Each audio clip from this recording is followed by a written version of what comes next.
بندہ جس سے پیار کرتا ہے نا، وہ بندہ کبھی کبھی پھر پیار کا فائدہ ناجائز بھی اٹھاتا ہے، کبھی کبھی یہ بھی نقصان لوگ کرتے ہیں۔ پہلی بات تو یہ کہ جب پیار ہو جائے تو اس کا فائدہ جائز بھی نہیں اٹھانا چاہیے۔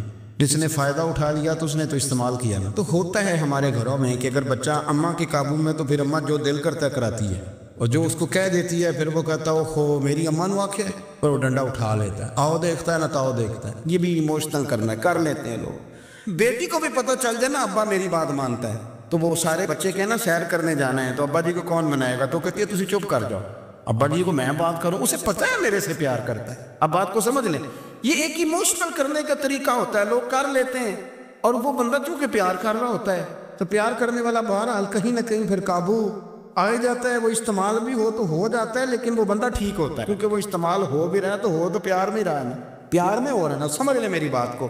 حضرت سعد بن نبی وقاص رضی اللہ تعالیٰ عنہ کا نا اپنی ماں سے بڑا پیار تھا، بڑا پیار تھا اپنی والدہ سے۔ تو حضرت سعد بن نبی وقاص کلمہ پڑھ گئے، اماں جی نے بھوک ہڑتال کر دی، اسے پتہ تھا کہ میرا پتر مجھ سے پیار بڑا کرتا ہے، میں نے بالآخر منوا لینا۔ تھوڑی سی آبادی تھی، ایک گھر کے اندر جو مسئلہ چھڑتا تھا نا اس کا سارے شہر کو پتہ چل جاتا تھا۔ اب کونوں میں گلیوں میں اب باتیں بھی ہونے لگیں کہ وہ سعد کی ماں ہڑتال پہ بیٹھی ہوئی ہے، بڑا مسئلہ ہے۔ اب پریشر بڑھنے لگا۔ حضرت سعد بن نبی وقاص فرماتے ہیں کہ وہ جو میرے قریبی لوگ تھے نا صحابہ، وہ بھی مجھے کہنے لگے یار کوئی رستہ نکال، ہر چوک میں تیری بات ہوتی۔ کہتے ہیں میں گھر جاتا تو گھر والے بہن بھائی بچے باپ سارے کہتے ہیں یار تیری ماں مر جائے گی۔ اب بہت بڑا ایشو ہے، ہم یہ کہہ دیتے ہیں کہ انہوں نے قربانیاں بڑی دی، لیکن آپ ذرا بات کو سمجھے نا کہ اماں بھوک ہڑتال پہ بیٹھ جائے، ایک انسان کہاں کھڑا ہو جائے گا؟ بدنامی الگ ہے، بحث الگ ہے، سیانہ بندہ مالدار وزادار قبیلے والا۔ حضرت سعد بن نبی وقاص کی ماں نے 3 دن تک روٹی نہیں کھائی، پانی نہیں پیا، بے ہوش ہو گئی۔ اب جب بے ہوش ہوئی تو شور پڑا، سارا محلہ جمع ہو گیا، اب سارے لوگ کھڑے اور بچہ وہ ہے جو ماں کی بڑی ماننے والا ہے۔ اماں کے اوپر لوگوں نے پانی شانی ڈالا، ہوش آئی تو حضرت سعد بن نبی وقاص قریب آئے، کہنے لگے اماں ایک بات کرنی ہے۔ اماں بھی بڑی مشکل سے اٹھ کے بیٹھ گئی کہ پتر ماننے لگا ہے میرا۔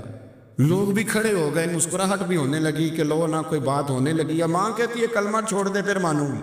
حضرت سعد بن نبی وقاص کہنے لگے اماں سن میری بات، 3 دن ہو گئے، مکے کا کوئی کونا کھدرا ایسا نہیں جس میں میری تیری باتیں نہ ہوئی، اور قبیلے کا علاقے کا کوئی شخص نہیں، لوگوں نے بڑی باتیں کی، اور لوگ جب باتیں کرنے پہ آتے ہیں پھر اوپر تک جاتے ہیں۔ یہ بھی کہا کہ کیا دین یہ سکھاتا ہے کہ ماں بھوکی مر جائے؟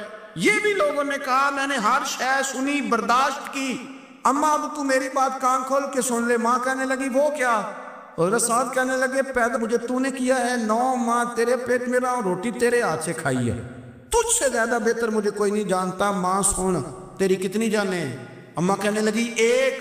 تو حضرت سعد فرمانے لگے تیری 1000 جان بھی ہو نا تو ایک ایک کر کے ساری نکل جائے تو میں محمد عربی کا کلمہ پھر بھی نہیں چھوڑوں گا۔ ختم ہو گئی بات۔ یہ کیا بات؟ وہ کچا رنگ للاری والا جڑا چڑھدا تے لیندا رہندا، اے عشق تیرے دا رنگ محمد جدوں چڑھ جائے پھر نہیں لیندا۔ یہ کیا بات ہے؟ اماں تیری 1000 جان بھی ہو، روٹی کھانی ہے تو کھا، نہیں کھانی تو نہ کھا۔ یہ لفظ کہتے حضرت سعد بن نبی وقاص رو پڑے، آنسو آ گئے، لفظ کہہ کے باہر نکلے، مجمع چھٹ گیا، جس نے جو مطلب لینا تھا لیا، جس نے جو کہنا تھا اس نے کہا۔ حضرت صاحب چلے گئے، شام کو گھر آئے تو اماں روٹی کھا رہی تھی، تو حضرت صاحب فرماتے ہیں کہ محلے کی بیویاں کہنے لگی روٹی کیوں کھا رہی ہو؟ تو ماں رو پڑی، کہنے لگی پتر میرا ہے، میں نے پیدا کیا ہے، میرے پتر نے کبھی ضد نہیں کی، اس کے دل میں کچھ ہے اتر گئی ہے، کوئی کچا پکا جذبہ ہوتا تو میں تو 2 آنسو بہاتی تھی تو میرا پتر لوٹ آتا تھا، پر کسی رستے کا مسافر بن گیا ہے، اب کہیں پہنچ گیا ہے اور میں اس کا درد سمجھ گئی ہوں، جہاں گیا ہے اب وہاں سے یہ لوٹ سکتا۔ آپ سمجھیں اتنا تگڑا ایمان جن لوگوں کا، ان کے بارے میں لوگ ڈسکس کریں گے۔ ان کو نا قرآن پاک نے بطور نمونہ بیان کیا ہے۔ اللہ فرماتے ہیں ایمان اس طرح کا جس طرح میرے نبی کے صحابہ کا۔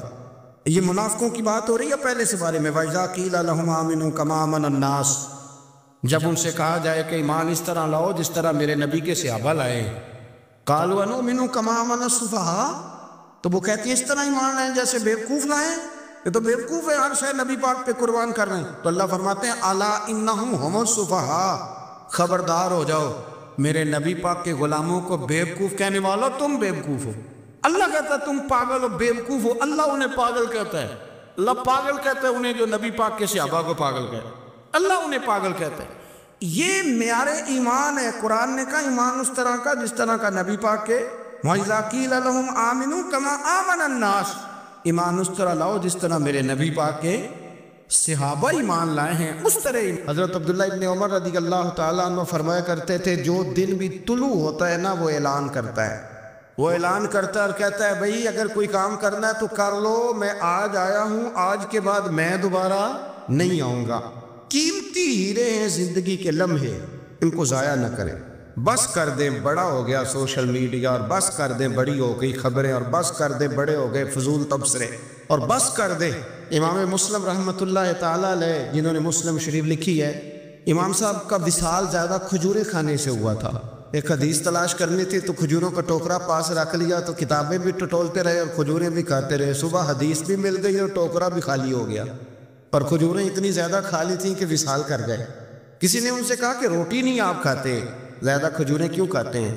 تو آپ فرماتے ہیں میرا کام ہے حدیث تلاش کرنا، میرا کام ہے حدیث کی سند پر بات کرنا، مسلمانوں کو صحیح اسناد کے ساتھ ان کے پیارے نبی صلی اللہ علیہ وسلم کی خوبصورت باتیں ان تک پہنچانا۔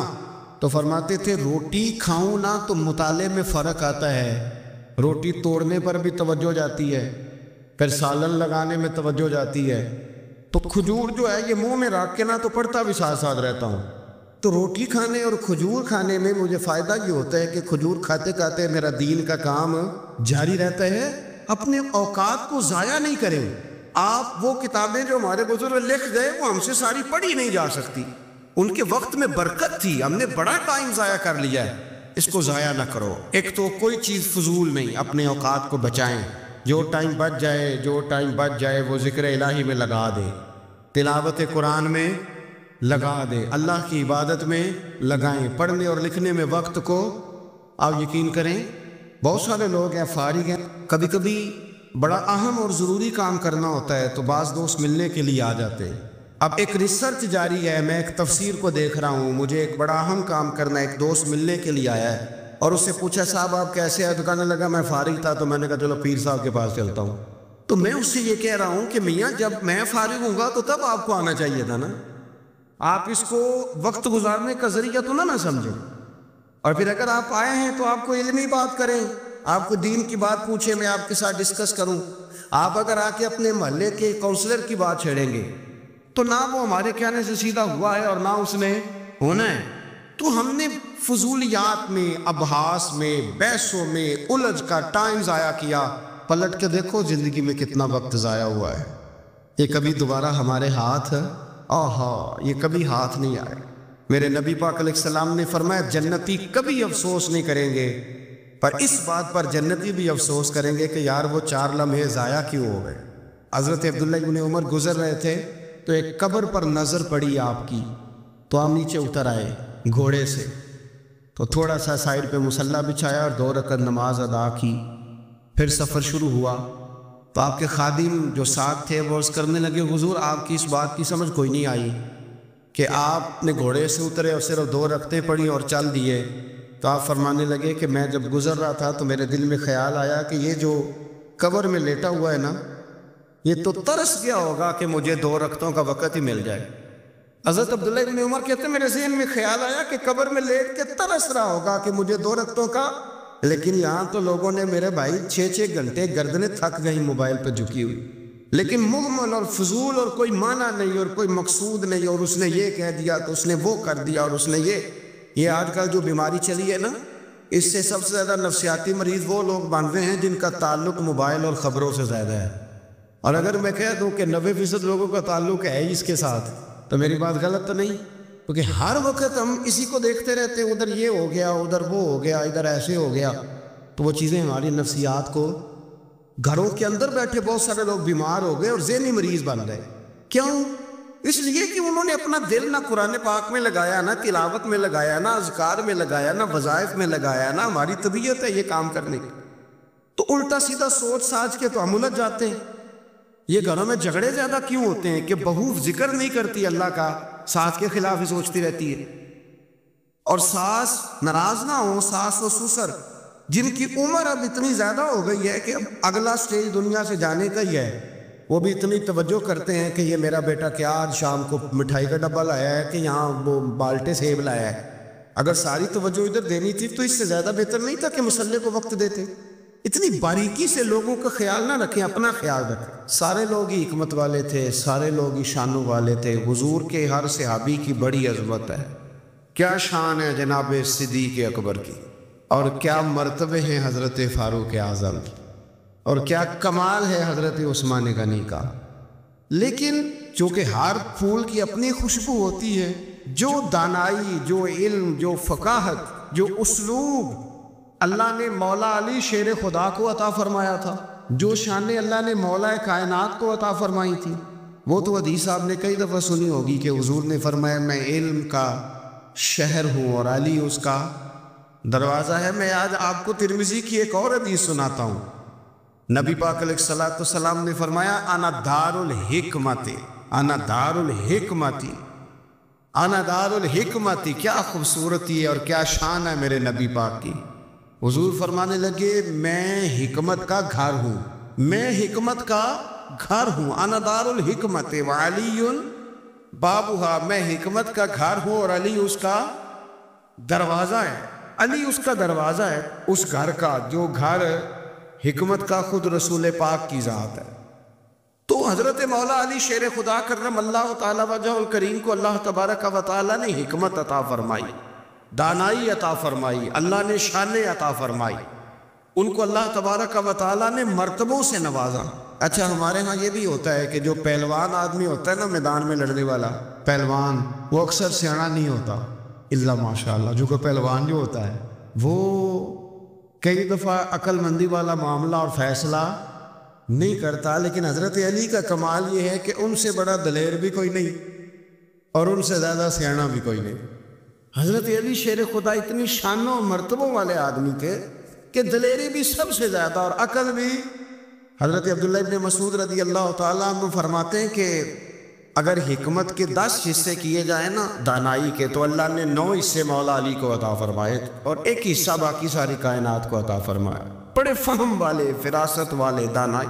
ایک بندہ آ گیا، وہ غیر مسلم تھا، تو کہنے لگا میرے کچھ سوالوں کے جواب ہیں پر کسی نے دیے نہیں کبھی۔ پہیلیاں ہوتی ہیں نا کچھ لوگوں کے، سوال اور ہوتا ہے پر پہیلی تو بعض لوگوں نے پہیلیاں، لیکن جن کو اللہ فہم کی دولت دے نا ان کے سامنے بھی پھر کوئی پہیلی نہیں رہتی، کوئی راز نہیں رہتا۔ تو جب اس نے آ کے بہت بڑا دعویٰ کیا کہ اگر کوئی میرے سوال کا جواب دے تو میں مان جاؤں، تو پھر مسلمانوں نے کہا کہ نہیں، تو نے بڑا ہی دعویٰ کر دیا ہے، تو شے ہی کوئی نہیں۔ وہاں تو بڑے مان گئے۔ تو ہمارے ساتھ حضرت مولا علی شیر خدا کے پاس لے گئے تو اس نے بڑے مشکل سوال کیے۔ پہلی بات وہ کہنے لگا آپ مجھے 2 ایسے دوست بتائیں جن میں کبھی لڑائی نہیں ہوئی۔ تو حضرت علی کہنے لگے تو بڑے دعوے کر رہا تھا کہ میں بڑے لمبے سوال پوچھوں گا۔ وہ 2 دوست جن میں کبھی لڑائی نہیں ہوئی وہ جسم اور روح ہیں بھی اکٹھے ساتھ رہتے، دوست بھی ہیں، پر کبھی آپس میں لڑائی، بڑے گناہ کرتا ہے جسم، پر روح ناراض نہیں ہوتی، وہ ساتھ ہی رہتی ہے۔ اس کی آنکھیں کھل گئیں، اس کو تو کبھی جواب ہی نہیں ملا تھا۔ کہنے لگا اچھا وہ 2 ایسے دوست پھر بتائیں جن میں کبھی صلح نہیں ہوئی۔ تو فرمایا وہ موت اور حیات ہیں، جب موت آتی ہے تو پھر زندگی باقی، ان کی صلح نہیں ہو سکتی، اکٹھے رہ ہی نہیں سکتے۔ اللہ اکبر۔ وہ کہنے لگا یہ تو کمال ہو گئی، ابو ذیل کھل گیا، کہنے لگا جی اور پوچھ لوں؟ فرمایا تیرا ہی دعویٰ تھا 2 پوچھنے، میں تیار ہوں، تو 100 بھی پوچھ۔ کہنے لگا وہ بی بی جس نے چند لمحوں میں بچہ پیدا کر دیا، فرمایا یہ بھی کوئی مشکل بات ہے؟ وہ حضرت مریم ہے، 1 منٹ میں حاملہ ہوئی تھی، اگلے منٹ میں اللہ تعالیٰ نے انہیں تھوڑی سی تکلیف سے گزارا اور اگلے منٹ میں حضرت عیسیٰ پیدا ہو گئے، کوئی مشکل بات ہے؟ کہنے لگا جی وہ 2 چیزیں جو حرکت نہیں کرتی، فرمایا یار جلدی پوچھ، ٹائم نہ ضائع کر، جلدی پوچھ۔ وہ 2 چیزیں جو حرکت نہیں کرتی وہ زمین آسمان ہے۔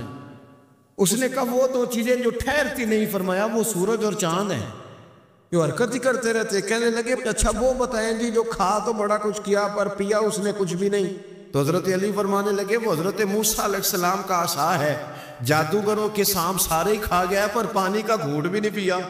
حد ہو گئی۔ وہ شخص کہتے ہیں علی کے جواب نے، مولا علی شیر خدا کے جوابات نے میرے اندر ہیجان پیدا کر دیا۔ میں نے فوراً کہا بتائیں وہ شخص جو کوئی شے نہیں۔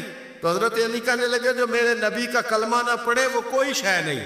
کہنے لگے وہ بتائیں جو بڑی شے ہو، فرمایا جو چاہے کہ اس کی عزت کعبے سے بھی زیادہ ہو جائے اور وہ بڑی شے بن جائے تو وہ محمد عربی کا کلمہ پڑھ جائے۔ انجا تھا، کوئی شے نہیں تھی، سر پہ بال بھی نہیں تھے، رویا کرتا۔ اللہ تعالیٰ نے فرشتے کو بھیجا، تجھے کیا چاہیے؟ تو کہنے لگا بال آ جائے اور تھوڑا مال آ جائے۔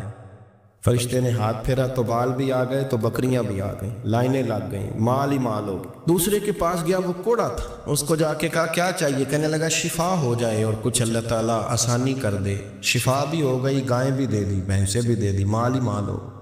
پھر ایک کے پاس گیا، وہ اندھا تھا، تجھے کیا چاہیے؟ اس نے کہا آنکھیں مل جائیں اور کچھ ساتھ اللہ مال دے دے۔ اونٹ ہی اونٹ ہو گئے۔ جب بڑا نواز دیا تو پھر مالک نے امتحان لینے کا ارادہ کیا، یاری تیری سونا ہے پر آزمائشاں بھی تیریاں آگ، آزمائشاں تیریاں، صحیح کہہ رہا ہوں، آزمائشاں تیریاں، یاری تیری سونا ہے پر آزمائشاں تیریاں، یہ سونا پرکھیا جاندہ ہی پہلو نال لگاں دے لگ۔